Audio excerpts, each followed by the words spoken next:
2013년 뇌과학자인 카이스트 정재승 교수가 SNS상으로 유저들에게 하나의 프로젝트를 제안합니다. 이 프로젝트의 이름은 백인천 프로젝트. 주제는 왜 백인천 이후 한국 야구에선 4할 타자가 사라졌는가 였습니다. 4할 1푼 1리, 한국 야구 4할 타자의 상징 백인천. 영원히 닿을 듯 하면서도 닿을 수 없는 목표선으로만 남아있을 기록 4할. 그 신화적인 기록이 작성된 것은 1982년이었고 그때 백인천 선수 나이는 40의 감독 겸 선수였습니다. 야구의 추억, 한국 프로야구의 영웅들. 이번에는 영원한 4할 타자 백인천 선수를 만나보겠습니다. 도대체 프로야구란 뭐야? 1982년 벽두 초부터 아이들은 궁금해하기 시작합니다. 아직 고교야구가 대세였던 시절, 야구란 무엇인지 알겠는데 새삼 새로이 개막된다고 유난을 떠는 프로야구란 과연 무엇일까? 동네 아이들은 밤늦도록 얼굴을 맞대고 토론을 하였죠. 토론에서는 이런 상상까지 무용담처럼 펼쳐졌습니다.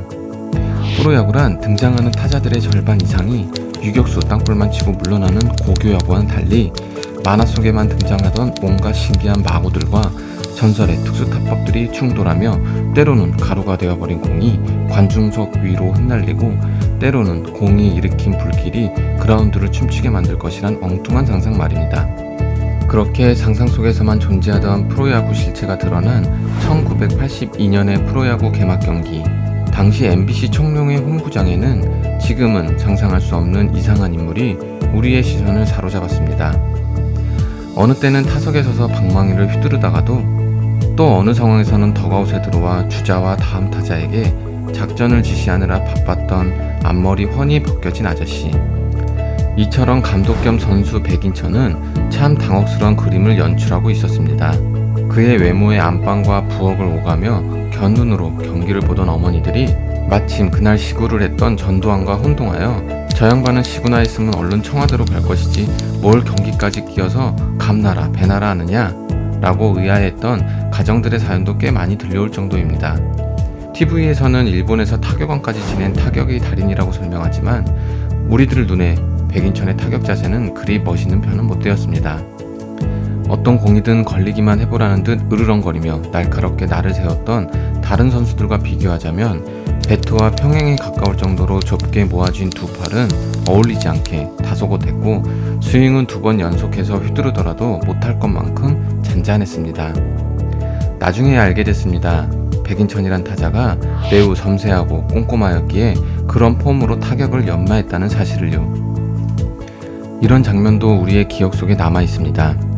경기 시작 전 감독 백인천은 주심을 이끌고 경기장 이구석 저구석을 돌며 무언가 확인하고 합의하곤 했습니다.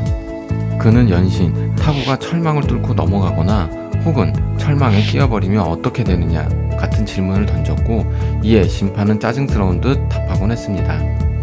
아직 프로야구가 확립되기 전 심판조차 프로라고 부르기 조금은 민망하던 시절, 백인천은 어떻게든 상황과 규정을 확인받아야 한다는 철저함으로 무장한 감독이었습니다.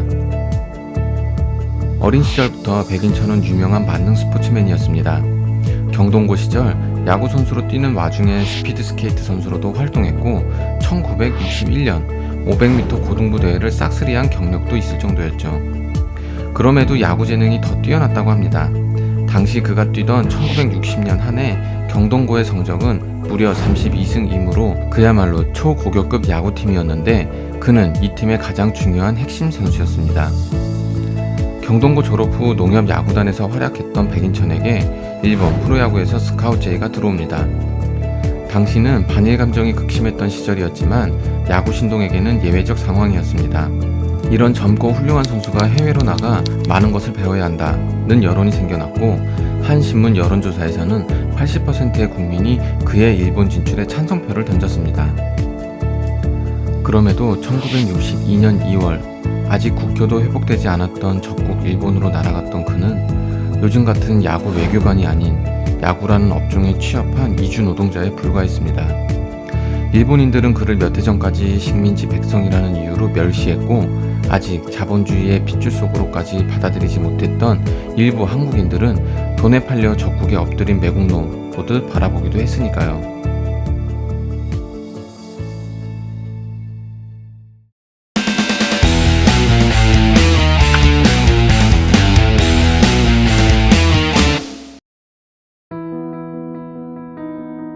백인천은 오로지 야구를 하기 위해, 그리고 기울어가는 집안의 생활비를 송금하기 위해, 그렇게 살아남기 위해 백인천은 그런 척박함 속에서 치닫고 달렸습니다. 2년간의 2군 생활을 마치고 1군 주전으로 올라선 1964년부터 그는 18년 동안 3차례의 사마를 치며 통산 2할 7푼 8리의 타율에 209개의 홈런과 212개의 도루를 기록했고, 한 번의 타격왕과 2번의 최다 2루타, 다시 한번 최다 3루타 기록을 만들어냈습니다. 제1교포 장운을 능가하진 못했지만 그로부터 그어진 한 획을 이어받아 다시 40년 후에 나타날 이승엽이라는 후배에게로 전할 하나의 점을 일본 야구사에 확실히 찍어놓은 것이죠. 그런 백인천에게 왜 이방인으로서의 힘든 사연이 없었겠습니까? 한국인 선수인지라 일본인 투수에게 종종 빈볼성 공을 맞기도 하고 심판 판정에 있어 불리한 점도 많았다고 합니다.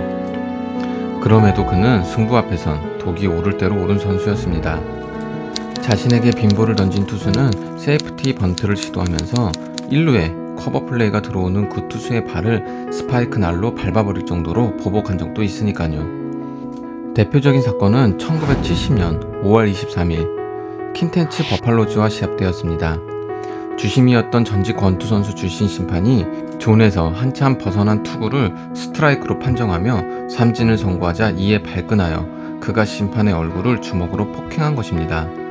이 사건으로 백인천은 심판에게 폭행죄로 고소당하기도 했습니다. 그는 포수 출신의 한국 시절 고교생으로는 사상 첫 홈런을 기록한 겉보이기도 했지만 동시에 빠른 발과 예민한 주루 센스를 가진 선수이기도 했습니다. 1982년 나이 40에 참가한 한국 프로야구 원년 리그에서 그가 만들어낸 기록 중에서 4할 때의 타율 못지않게 놀라운 것은 11개나 되는 도루였습니다. 시즌 80경기가 치러지던 시절 몰수게임으로 인한 5게임 출장 정지 등 우여곡절로 간신히 72경기에 출장해 기록한 40살 선수의 2자릿수 도루. 채 자리 잡지 못한 무대에서나 호령하며 희극적인 기록을 만들어낸 일본 야구의 퇴물, 혹은 무작정 자기 스타일대로 윽박지르고 우겨넣었던 고집불통. 사실 당시의 우리들은 백인천 선수에 대해 그런 선입견을 가지고 있었습니다. 아마도 무뚝뚝한 말투와 투박한 외모 덕일 것입니다. 하지만 그런 선입견과 달리 그는 무려 20년간이나 거친 무대에서 깎이고 다듬어진 차돌맹이 같은 사람이었고, 그 시절 우리의 눈썰미로는 채 감상할 수 없었던 우아함과 세련미를 가진 기술자였습니다. 그는 팔 근육에서 쓸데없는 힘을 빼고 유연한 대응력과 더 큰 회전력을 얻기 위해 배트를 쥔 팔꿈치를 안으로 모았고, 끝까지 공에서 떼지 않은 눈은 배트를 휘두른 뒤에도 몸의 균형을 무너뜨리지 않았습니다. 상대 배터리가 방심하는 순간이면 언제라도 2루를 훔칠 수 있는 감각이 살아있었고, 그런 감각과 체력을 유지할 만큼의 훈련량과 자세가 배어 있었습니다. 당시 심판들 역시 1년 내내 그것으로만 밥을 벌 수 없었던 시절, 규칙 역시 정착되지 않았음을 알고 경기 시작 전마다 미심쩍은 것들을 확인하고 다짐받아야 한다고 생각했던 건 역시 백인천만이 도달할 수 있었던 경지였을 것입니다. 경기 시작 전 주심과 함께 경기장을 순례하던 그의 모습은 어찌 보면 한국 프로야구가 설계되던 시절에 아주 중요한 한 장면일지도 모릅니다. 첫 경기에서 겸손하게 5번으로 출발했던 첫해, 그가 그 자신도 예상하지 못했던 성적으로 파란을 일으켰고 전설을 만들었습니다. 그가 기록한 4할 1푼 2리 타율과 5할 2리의 출루율, 7할 4푼의 장타율은 당시로서 상상하기 어려운 기록을 냈으며 55개의 득점, 23개의 2루타 역시 그 시즌 최다의 기록이었습니다. 그리고 19개의 홈런과 64개의 타점으로 2위에 올랐고 상대 배터리를 시각적으로 교란하며 11개의 도루를 성공시켰습니다. 그는 압도적인 선수였고 놀라운 선수가 분명합니다. 그러나 그 시절 그저 한 몸을 불태운 박철순과 이선희의 방식으로 우리를 감동시킨 선수는 아니었습니다. 그는 차가운 엘리트였고 개팍하고 이해할 수 없는 이방인이었죠. 그래서 결국에는 기억의 한켠으로 몰려난 채 폄하되고 망각되어 버린 비운의 영웅일지도 모릅니다. 그러나 한 시대의 설계자와 개척자는 당대가 아닌 후대의 사람들을 감동시키는 법입니다. 그 시절 그 누구도 프로라는 것을 알지 못하던 한국 야구에서 그는 유일한 프로였습니다. 기술과 훈련과 냉정한 자기관리, 정당함과 당당함으로 승부하는 스포츠, 그에게서 우리는 비로소 프로야구라는 걸 알게 됐으니까요. 혹시 우리가 너무 뒤늦게 그를 떠올린 건 아닐까요? 당당하던 시절을 한참 지나 병상에 누워서야 한 조각 사랑을 받고 사라졌던 수많은 이 땅의 아버지들처럼 이제 길고 길었던 영육의 세월마저 모두 흘려보낸, 지금에야 떠올려지고 고개 끄덕여지는 이름, 그래서 우리 프로야구가 정말 한참 컸구나 하는 생각을 하게 만드는 이름, 영원한 사할타자 백인천. 야구의 추억, 한국 프로야구의 영웅들. 이번 편의 주인공은 영원한 사할타자 백인천이었습니다. 감사합니다.